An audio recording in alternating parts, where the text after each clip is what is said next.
All right, everyone. Today, we are diving deep into a set of ideas that really, fundamentally, changed how we think about society, about power, and even about truth itself.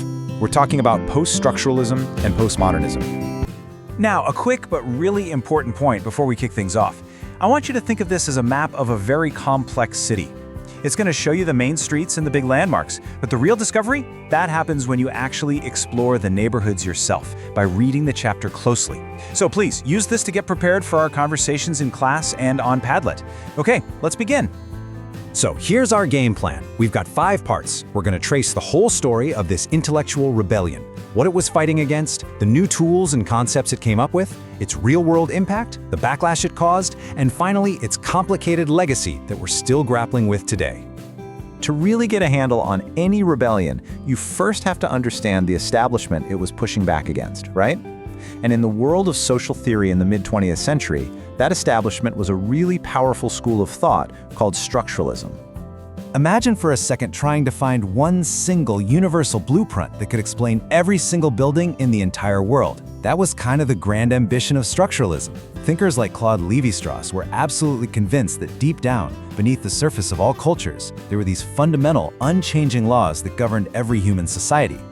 But then, in the late 1960s, a group of mostly French thinkers, we're talking people like Foucault, Derrida, and Lyotard, they looked at this big search for certainty and basically said, hold on, it's so much more complicated than that.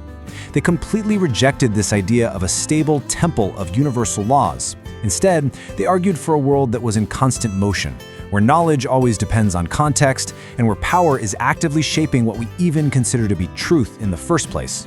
So this new wave, then, was all about moving beyond these neat, rigid categories.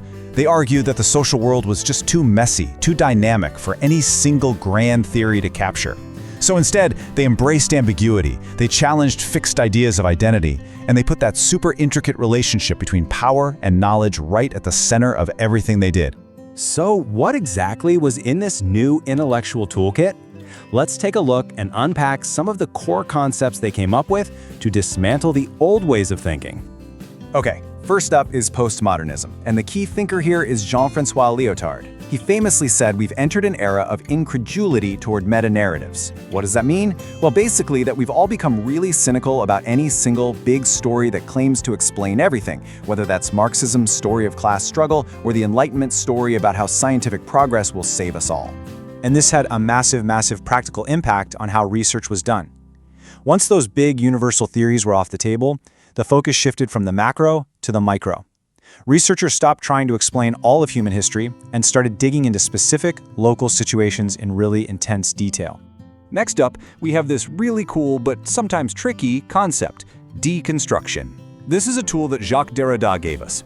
Now, deconstruction is a way of reading and taking apart texts, and when we say texts, we mean pretty much anything, from a book to a movie to a cultural tradition. The whole point is to show that meaning is never ever stable. It hones in on these binary oppositions, like male/female or reason/emotion, and shows how these categories aren't nearly as solid as they look. Ultimately, there's no single correct interpretation. And then there's Michel Foucault, who is, arguably the most influential thinker of this whole group. His really revolutionary idea was that power and knowledge are totally inseparable. So intertwined, in fact, that he fused them into one word, power/knowledge. For Foucault, power isn't just something that says no and stops you from doing things. It's productive. It actually creates our reality by producing knowledge, categories, and truths. Think about it like this. The old view of power, summed up by Mao's famous line, "Power flows from the barrel of a gun," is all about brute force. Foucault would come along and say that if you have to pull out a gun, your power is already failing. Real, effective power doesn't need force. It works by shaping our desires and our values so that we actually regulate ourselves. It gets people to want to do what the power structure needs them to do. Foucault called this modern form of control biopower, a type of power that's focused on managing entire populations. And his favorite metaphor for explaining how this works is the panopticon, which was a prison designed so that a single guard in a central tower can see every inmate. But the inmates never know for sure if they're being watched at any given moment. Now, the real genius of the panopticon is that the prisoners eventually start policing themselves. They act as if they're always being watched. And Foucault's brilliant insight was that this is basically how modern society functions. We internalize the gaze of power and become our own little prison guards, constantly monitoring our health, our productivity, our social media posts, all according to invisible social norms. All right, let's get a little weird now with Jean Baudrillard and his truly mind-bending concept of hyper-reality.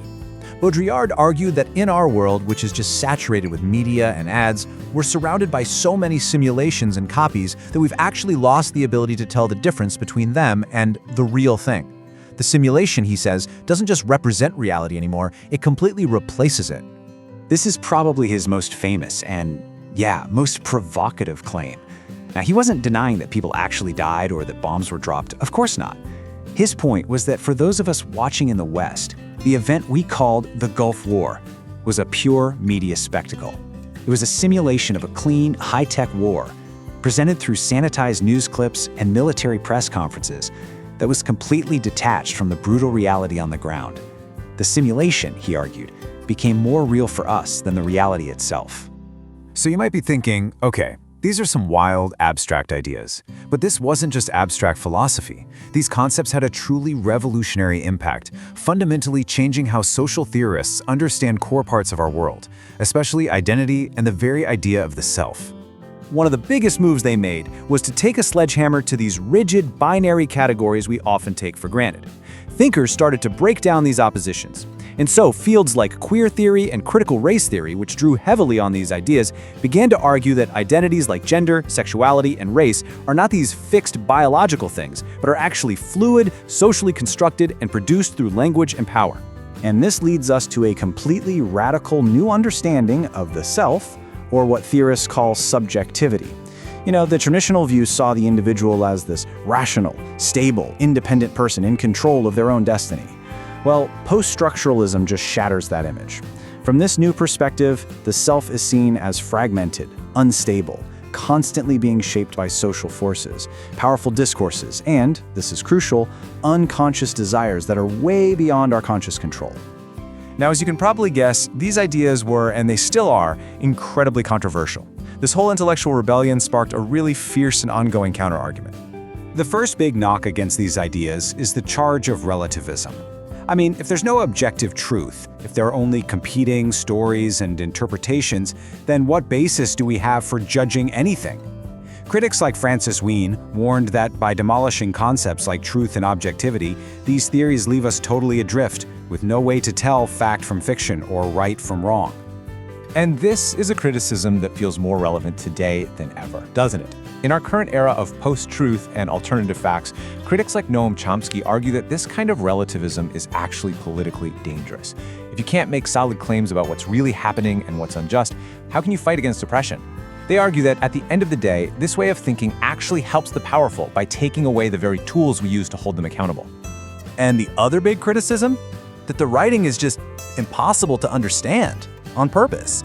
Critics charge that a lot of this work is deliberately complicated academic jargon that's designed to sound profound without actually making a clear, testable argument.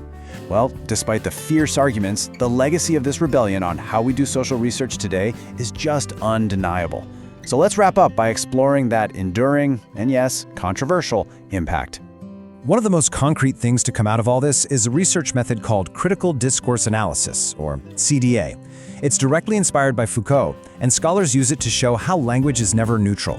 They'll look at how the terms used in a government policy or a news report, like choosing between illegal immigrant and asylum seeker, aren't just labels.